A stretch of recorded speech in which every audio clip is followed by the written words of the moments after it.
अगर कांग्रेस को मुसलमानों के लिए थोड़ी सी भी हमदर्दी है तो कांग्रेस अपने पार्टी का अध्यक्ष मुसलमान को बनाए। जी हाँ, ये बड़ी बात कही है देश के प्रधानमंत्री नरेंद्र मोदी ने, जब वो हरियाणा के हिसार में पहुंचे थे और वक्फ बोर्ड कानून जो अभी हाल ही में बन चुका है देश में, इसको लेकर तमाम विपक्षी पार्टियों ने अर्जी लगाई है सुप्रीम कोर्ट में। उसके बाद प्रधानमंत्री नरेंद्र मोदी हरियाणा के हिसार में पहुंचकर बहुत सारे मुद्दों पर बात करते हैं अंबेडकर जयंती के मौके पर। उन्हीं में से एक मुद्दा होता है वक्फ बोर्ड को लेकर, जिसमें प्रधानमंत्री नरेंद्र मोदी ने विपक्ष को पूरी तरह से घेर दिया। अब जानते हैं कि इसमें प्रधानमंत्री नरेंद्र मोदी ने क्या कहा। प्रधानमंत्री नरेंद्र मोदी ने कांग्रेस को ये तो कहा ही कि वो अपनी पार्टी का अध्यक्ष मुसलमान को बनाए, साथ ही उन्होंने ये भी कहा संसद में जो टिकट्स देते हैं उनमें 50% मुसलमान को दो, जीत कर अगर वो आएंगे तो अपनी बात बताएंगे, लेकिन कांग्रेस को ये कुछ भी नहीं देना है। जी हाँ, ये बड़ी बात है देश के प्रधानमंत्री नरेंद्र मोदी ने। साथ ही उन्होंने कहा है इनकी नीयत किसी का भी भला करने की कभी नहीं रही, मुसलमानों का भला करने की भी नहीं रही, यही कांग्रेस की सच्चाई है। वक्फ बोर्ड के नाम पर लाखों हेक्टेयर जमीन पूरे देश में, इस प्रॉपर्टी को गरीब महिलाओं बच्चों का भला होना चाहिए था। ये बड़ी बात कही है प्रधानमंत्री नरेंद्र मोदी ने कि जो वक्फ बोर्ड के पास जो लाखों हेक्टेयर की जो जमीन है उसका इस्तेमाल महिलाओं, बेसहारा महिलाओं के भले के लिए होना चाहिए था। इसी के साथ प्रधानमंत्री मोदी कहते हैं अगर ईमानदारी से वक्फ बोर्ड की संपत्तियों का प्रयोग हुआ होता तो मेरे मुसलमान नौजवानों को साइकिल का पंचर बनाकर जिंदगी नहीं गुजारनी पड़ती। जी हाँ, इन शब्दों पर गौर करने वाली बात है। ये कहा है प्रधानमंत्री मोदी ने।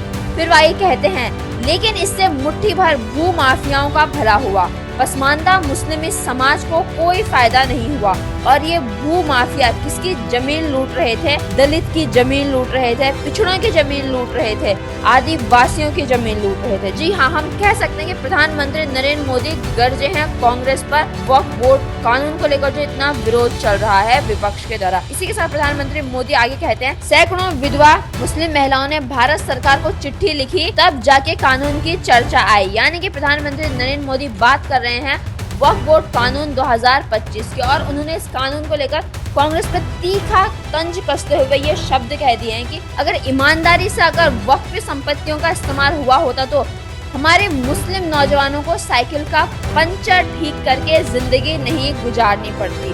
ये बड़ी बात कही है प्रधानमंत्री मोदी ने। और साथ में उन्होंने कांग्रेस को कहा है अगर उन्हें सही में अगर मुसलमानों से हमदर्दी है तो वो अपनी पार्टी का अध्यक्ष मुसलमान को बनाए। आपको बता दें वक्फ बोर्ड विधेयक जो अभी हाल ही में बन चुका है कानून, जी हाँ, जिसको लेकर हम कह सकते हैं कि लोकसभा और राज्यसभा में बहुत ही बड़ी बहस चले संसद में, क्योंकि जो संसद में नेता चुन के जाते हैं वो जनता के द्वारा चुन के जाते हैं, मतलब वो जनता की आवाज बनता है। परंतु हमें क्या नजर आता है? हमें नजर आता है लोकसभा में प्रतिपक्ष के नेता राहुल गांधी उस बहस में शामिल नहीं होते। अगर उन्हें बनना था मुस्लिमों की आवाज या वक्फ बोर्ड कानून के खिलाफ थे वो, तो उन्हें वहां पर संसद में मौजूद होना चाहिए था, उस पर अपनी बात रखनी चाहिए। परंतु राहुल गांधी उस मौके पर संसद में मौजूद नहीं होते हैं। वही बताते हैं कि वक्फ बोर्ड को कई सारे लोगों की तरफ से समर्थन मिल रहा है, तो कई सारे हमें इसका विरोध करते हुए नजर आ रहे हैं। इन्हीं में से हम कह सकते हैं कि सुप्रीम कोर्ट में कई सारी विपक्षी पार्टियों ने याचिका दायर की है वक्फ बोर्ड के कानून के खिलाफ। आपका इस बारे में क्या कहना है कि प्रधानमंत्री नरेंद्र मोदी ने